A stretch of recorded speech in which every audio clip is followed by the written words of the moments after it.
Welcome back, Guardians. Today's report is the tale of Jaren Ward and the eloquent last word. It is a weapon apexed by few, regarded as one of the most storied and astonishing tools wielded by any Guardian.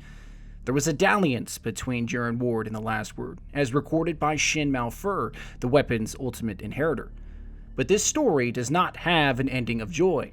Like most Guardians and frontiersmen of the time, Ward placed himself upon a treacherous path, unequal even in today's standards, to bring law and order to areas surrounding the city that had only used those words in hushed tones and secret gatherings. This was Ward's goal, his design as an individual and a Guardian, to rescue the frontier from itself and restore order. Many scholars would consider his victories Pyrrhic, as those he rescued often viewed Guardians with a certain caution. The frontier and its people were beleaguered by arduous years under tyrannical despots, incursion from the fallen house of devils, and creeping overtones of darkness-infused blights. To them, the expanding security from the city and its traveler was but another unwelcome ruler, except to one, a young man at the time, the writer we accredit this story to, Shin Malphur. The last word is a romantic weapon, a throwback to simpler times when steady aim and large rounds were enough to dispense justice in the wilds of a lawless frontier. Of course, some might say that time has come again. And perhaps those individuals are right. The traveler is recovering, but still we remain in one of the most precarious times in our history. We are beset by foes and devils whose strength outweighs our own. Returning to a more elegant time of old Earth weaponry, at least in spirit, may be called for. Hard iron and lead meshed together, an analog setup not often seen in the modern weaponry. The last word is iconic in its sound and implementation. Fan-firing lead causing calluses to appear on the palm and tenuous vibrations to be felt well beyond the forearm. The last word is truly a work of craftsmanship to be envied. But what isn't recorded and remained unconfirmed by Shin Malphur is the artisan that built the last word. Was it Jaren Ward, the frontier legend, or was it his precursor, an individual who had the ability to forge a romantic weapon of old Earth's western past?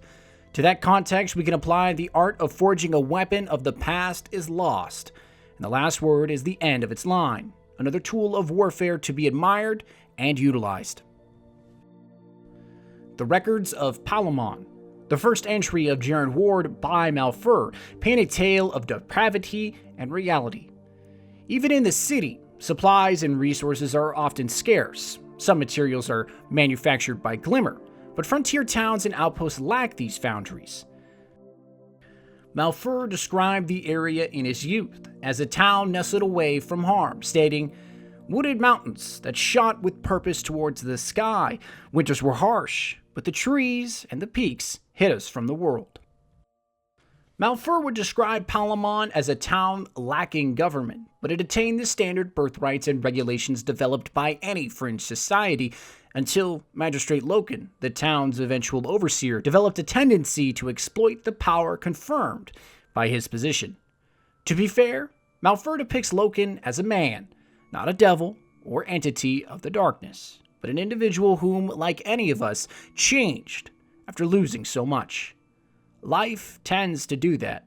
Take precious things, irreplaceable things from us at whim, because it can or because it doesn't care. And our actions are often scrutinized without valuable context.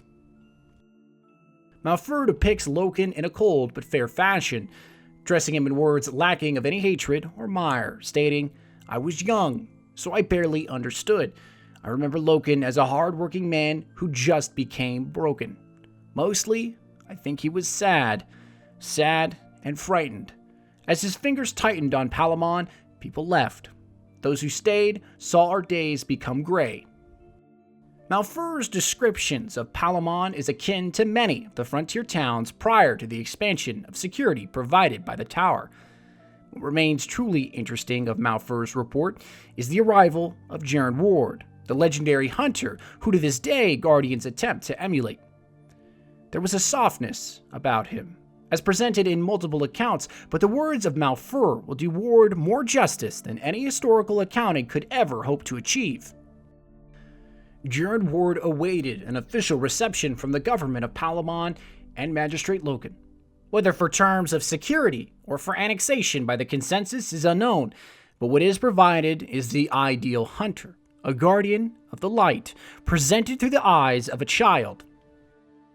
This man was dangerous, but there was a light about him, a pureness to his weight, that seemed to hint that his ire was something earned, not carelessly given. As we waited for Magistrate Loken to arrive and make an official greeting, my patience got the best of me. I shook free of my father's heavy hand and made the short sprint across the court, stopping a few paces from where this new curiosity stood, a man unlike any other. Malphur idolized Ward, even at a young age, the first guardian he had ever seen with a weapon that spoke of battle and duty, not often seen in the wild of the frontier. In an instant, Ward did something no one predicted.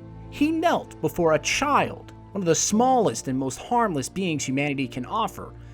Ward showed in that one moment that his essence was transformed not by warfare and murder, but by protection of the smallest and dearest things, our legacy.